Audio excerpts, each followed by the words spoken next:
하나님 말씀은 여호수아 3장 5절에서 17절까지의 말씀입니다. 여호수아 3장 5절에서 17절까지의 말씀입니다.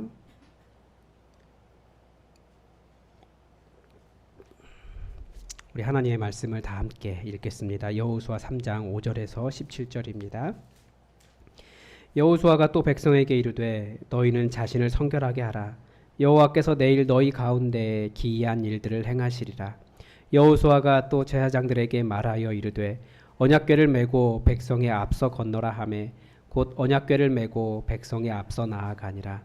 여호와께서 여호수아에게 이르시되 내가 오늘부터 시작하여 너를 온 이스라엘의 목전에서 크게 하여 내가 모세와 함께 있었던 것 같이 너와 함께 있는 것을 그들이 알게 하리라. 너는 언약궤를 맨 제사장들에게 명령하여 이르기를 너희가 요단 물가에 이르거든 요단에 들어서라 하라. 여호수아가 이스라엘 자손에게 이르되 이리 와서 너희의 하나님 여호와의 말씀을 들으라 하고 또 말하되 살아계신 하나님이 너희 가운데에 계시사 가나안 족속과 헷 족속과 히위 족속과 브리스 족속과 기르가스 족속과 아모리 족속과 여부수 족속을 너희 앞에서 반드시 쫓아내실 줄을 이것으로써 너희가 알리라. 보라, 온 땅의 주의 언약궤가 너희 앞에서 요단을 건너가나니 이제 이스라엘 지파 중에서 각 지파에 한 사람씩 12명을 택하라. 온 땅의 주 여호와의 궤를 맨 제사장들이 발바닥이 요단 물을 밟고 멈추면 요단 물 곧 위에서부터 흘러내리던 물이 끊어지고 한 곳에 쌓여 서리라. 백성이 요단을 건너려고 자기들의 장막을 떠날 때에 제사장들은 언약궤를 메고 백성 앞에서 나아가니라. 요단이 곡식 거두는 시기에는 항상 언덕에 넘치더라. 궤를 맨 제사장들이 요단가의 이름에 궤를 맨 제사장들의 발이 물가에 잠기자 곧 위에서부터 흘러내리던 물이 그쳐서 사르단에 가까운 매우 멀리 있는 아담 성읍 변두리에 일어나 한 곳에 쌓이고 아라바의 바다 여매로 향하여 흘러가는 물은 온전히 끊어지매 백성이 여리고 앞으로 바로 건널세. 여호와의 언약궤를 맨 제사장들은 요단 가운데 마른 땅에 굳게 섰고 그 모든 백성이 요단을 건너기를 마칠 때까지 모든 이스라엘은 그 마른 땅을 건너갔더라. 아멘. 우리 그런 생각 하시는 분들 가끔 계실 거예요. 내 인생은 왜 이렇게 계속 막히지? 우리가 항상 질문하는 게 그거죠. 그리스도인들은 비교적 긍정적인 사람들이기 때문에 뭐 한두 번 그렇게 막힌다고 해서 내 인생 왜 이렇게 막히지 이런 생각 잘 안 합니다. 그런데도 계속 안 되고 막히는 답답한 자신의 상황들을 바라보면서 좌절하는 것은 인간의 자연스러운 현상입니다. 그만큼 인간이 연약한 거죠. 그리고 우리 눈에 보이는 것이나 우리 귀에 들리는 소리는 사실 하나님의 음성이 아니라 항상 우리의 상황이기 때문에 우리는 그 상황에 매몰돼요. 오늘 우리가 구약 성경에서 이스라엘이라고 하는 나라를 세운 여호수아에 대한 이야기를 읽었습니다. 짧지만 근데 이 본문 안에도 하나님의 말씀도 들어있고 뭐 위대한 승리도 들어있기 때문에 멋있게 보이긴 하지만 만약에 하나님의 음성을 빼고 읽으면 그러니까 상황만 보면 그리고 어떻게 될지 그 결과조차 모르는 채 그저 시키는 대로 가야 되는 끌려가는 일반 백성들의 눈으로 보면 그리고 우리가 하나님 잘 모르는 우리의 시각으로 보면 한번 살펴보면 무슨 일이 일어났습니까? 일단은 하나님처럼 보이던 지도자 모세가 죽었습니다.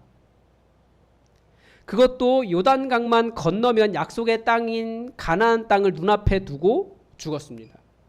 백성들은 그 상황에서 무슨 느낌이었을까요? 아마 끔찍했을 겁니다. 이제 누가 우리를 인도해 주지? 우리는 저기를 한 번도 가본 적이 없는데. 아마 큰 혼란이 있었을 겁니다. 그런데 다행히 여호수아가 지도자로 세워지긴 했습니다. 여호수아가 우리 뭐 그냥 이름 여호수아 그렇게 막 이야기하는데 결코 어린 나이가 아닙니다. 왜냐하면 갈렙과 여호수아를 제외하고 그 세대의 사람들이 다 죽었거든요. 그러니까 나이 제일 많은 사람들이에요. 80이 넘는. 그러니까 모세를 그리고 그나마 모세를 수종들었던 80세 이상의 할아버지였기 때문에 모세와 같은 신뢰를 받긴 했을 겁니다. 그런데 정작 여호수아 본인은 어땠을까요? 여호수아도 많이 두려웠던 것을 알 수 있어요. 왜냐하면 자기 위에 물어볼 만한 사람이 아무도 없어요. 어르신이 없다는 것, 지도자가 없다는 것 얼마나 두려운 일인지 나이가 들수록 좀 알지 않습니까, 여러분? 어르신은 꼭 필요합니다. 그런데 그 여호수아가 두려워했다는 것을 그 앞부분, 지금 3장 앞부분 1, 2장을 보면 좀 알 수 있어요. 아, 이 사람이 두려웠구나 알 수 있습니다. 여호수아의 사명은 이제 이 거대한 무리를 이끌고 가나안 땅으로 건너가는 것이었습니다. 그런데 그 땅으로 가는데 요단강이 가로막고 있는 거예요. 그리고 그 요단강을 건너가면 바로 무슨 일이 있습니까? 이제 전쟁입니다. 대체 어떻게 해야 할까요? 상황이 그런 거예요. 지금 여호수아가 눈앞에 둔 상황이. 광야에서 산전수전 다 겪은 80세 넘은 할아버지도 감당하기에는 너무나 쉽지 않은 상황이 맞습니다. 그러니까 하나님을 빼고, 우리가 지금 성경에서 위대한 승리가 나타나고 있는 상황이지만 하나님을 빼고 상황만 보면 긍정적인 신호는 하나도 없는 거예요. 우리의 삶도 마찬가지죠. 우리도 이런 일을 사실 너무나 많이 경험하고 있어서 아예 하나님 없이 상황을 바라보고 해결하는데 너무나 익숙합니다. 뭐 모세 같은 지도자가 죽으면 다른 지도자 세우면 되지, 뭐 이런 생각하고요. 요단강이 가로막고 있으면 다리를 짓든 배를 만드든 건너면 되지. 전쟁을 해야 한다면 이리저리 전략을 세우고 뭐 안 되면 될 때까지 싸우겠지. 뭐 이런 식으로 우리는 하나님 없이 환경을 바라보는데 너무나 익숙합니다. 때로는 그러다가 한두 번 승리하면 아, 하나님 없이도 잘 되네 라는 생각을 하게 될 겁니다. 그런데 점점 하나님 없이 내 인생을 설계하고 계속해서 인생 실패하고 좌절하고 다시 일어서고 나름대로 잘 살게 된다고 생각하지만 사실은 그것이 지금까지 이 세상을 계속 깨어진 하나님 나라 만들어 온 이유입니다. 우리 그리스도인들이 해야 될 일이 무엇일까요?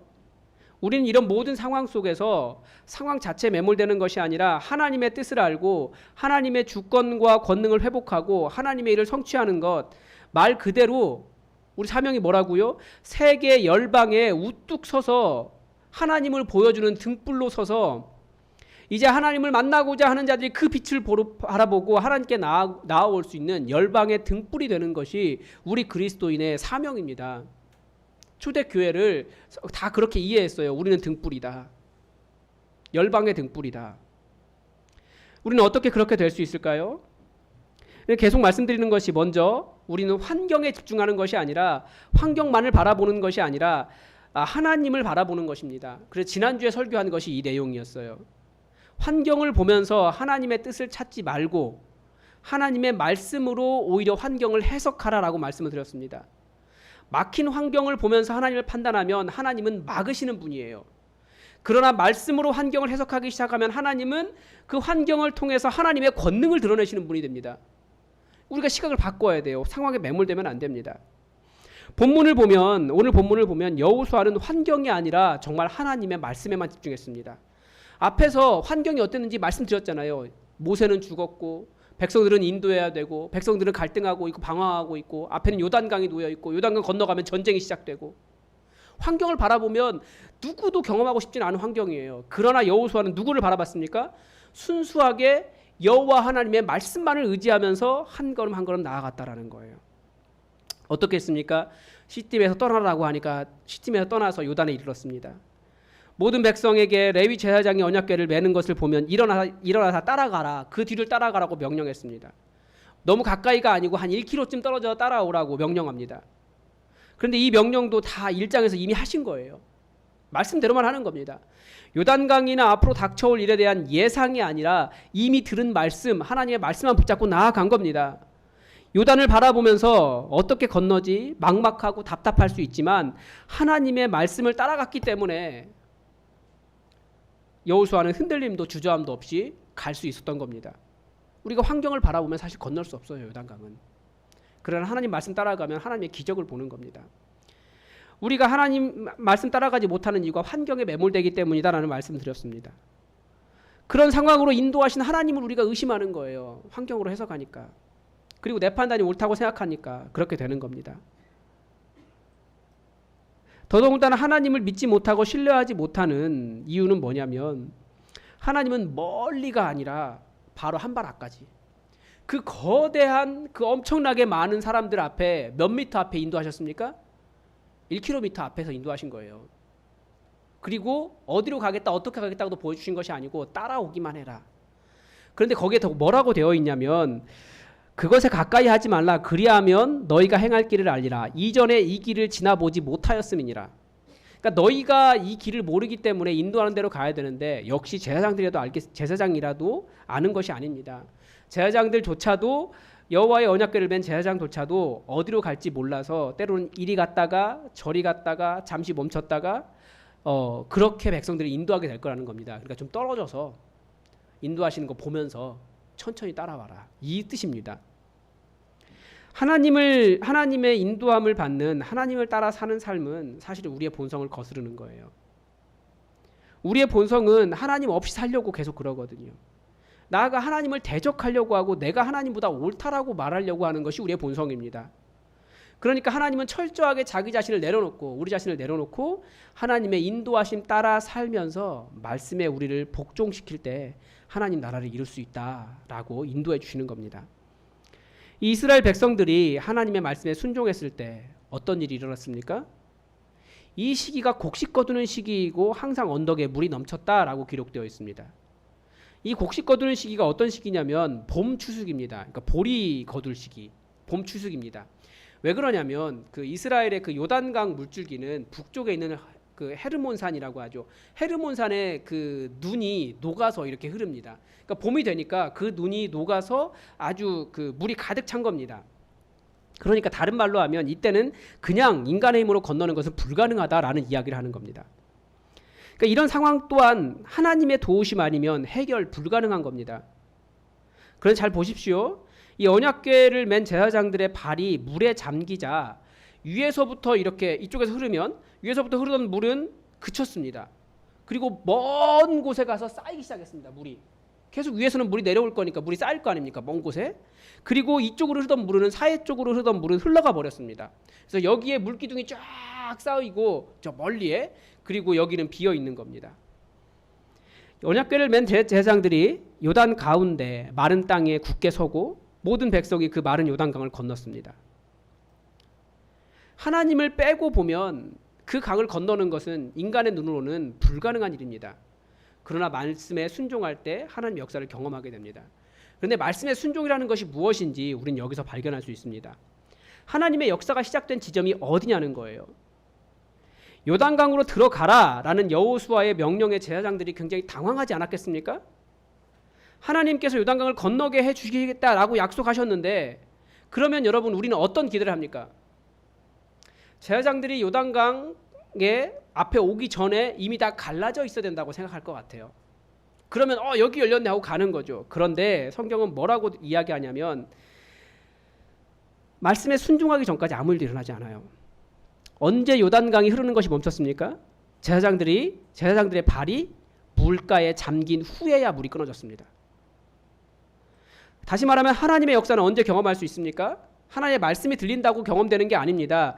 요단강에 발을 담글 때에야 하나님의 말씀에 순종하여 위험 속으로, 우리가 보기에 하나님이 없다라고 생각하는 그 상황 속으로 들어갈 때에야 하나님의 역사를 경험할 수 있다는 겁니다. 요단강 앞에 서서 하나님 여기로 건너게 주신다면서요, 왜 안 갈라져요? 라고 말하는 것은 하나님을 끝까지 신뢰하는 태도가 아니라 여전히 하나님을 의심하는 태도라는 겁니다. 발을 담글 때에야 물이 갈라집니다. 최근에 어떤 목사님 이야기를 들었습니다. 교회를 개척하고 이제 교인 수가 한 40명쯤 되었습니다. 그런데 여러 가지로 사역을 하다가 도전을 받은 거예요. 어떤 도전을 받았냐면 보호 종료 아동이라는 혹시 용어를 아십니까? 이 고아원에 있는 아이들이 만 18세가 되면 그러니까 고등학교를 졸업하고 나면 그 고아원에서 나와야 됩니다. 그리고 이제는 나라의 공식적인 어떤 도움이나 그런 것들은 다 끊어지는 거죠. 지원금 500만 원만 받고 나오면 그 돈으로 집도 구하고 직장도 구하고 이제 인생을 살아가야 되는 겁니다.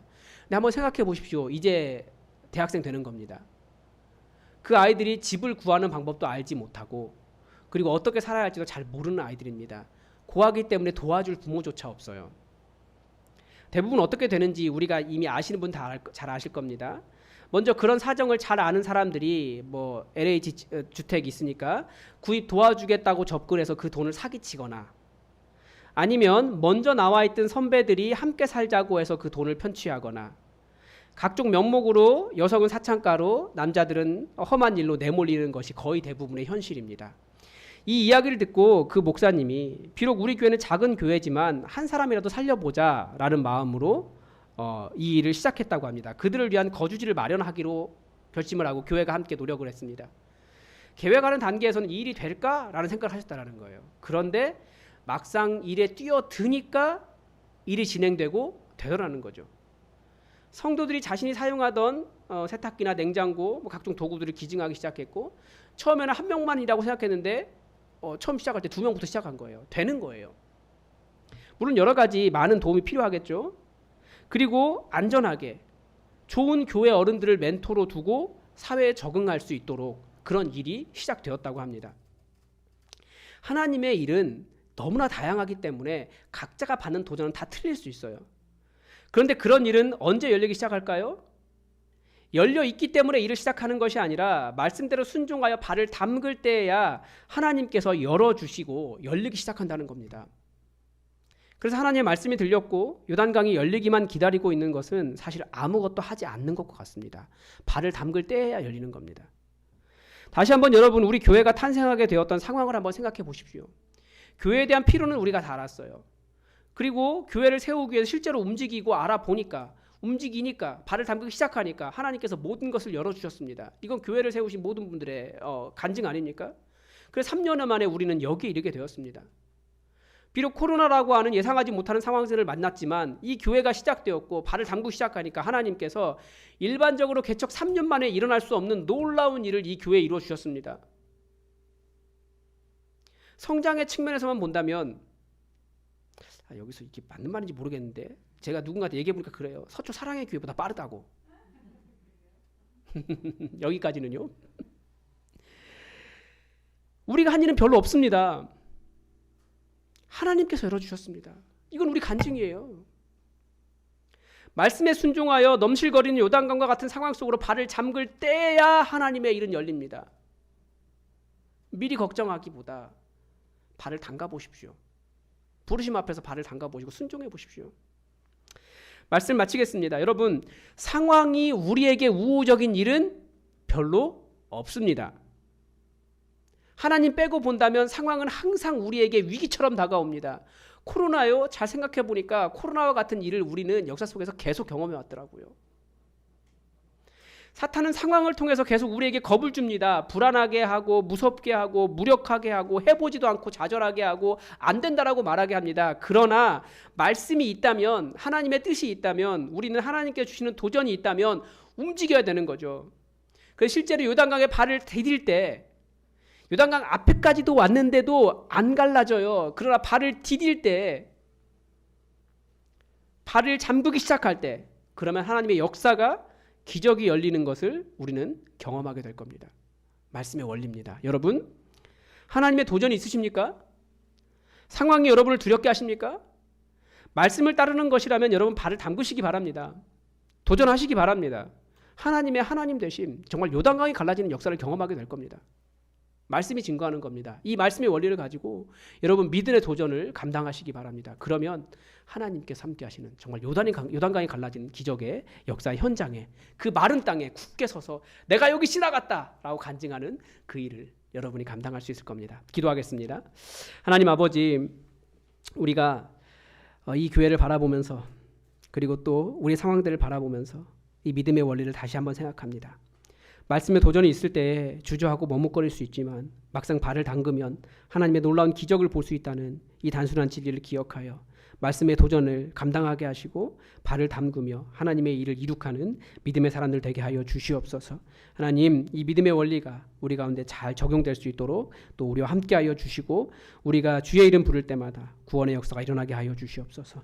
모든 것 감사드리며 예수님의 이름으로 기도드립니다. 아멘. 우리 다 함께 찬양 하나 하고 다시